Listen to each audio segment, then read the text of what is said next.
आज मी कांद्याची चटणी तयार करणार आहे। त्यासाठी इथे मी 2 कांदे असे बारीक कट करून घेतले आहेत, ते खलबत्त्यामध्ये घालून घेतले आहेत।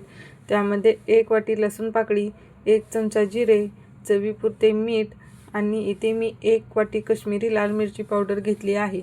याने आपल्या चटणीला कलरही छान येईल आणि चटणी जास्त तिखट होणार नाही। आता हे सर्व जिन्नस आहेत ना आपल्याला बारीक कुटून घ्यायचे आहेत। तुम्ही हे सर्व जिन्नस मिक्सरलाही फिरवून घेऊ शकता। उन्हाळ्याचे दिवस चालू आहेत आणि बऱ्याच वेळा जेवण कमी जाते, अशा वेळी तुम्ही ही चटणी झटपट तयार करून घेऊ शकता। आता इथे आपली चटणी कुटून तयार आहे। आता याला तडका देऊन घेऊया।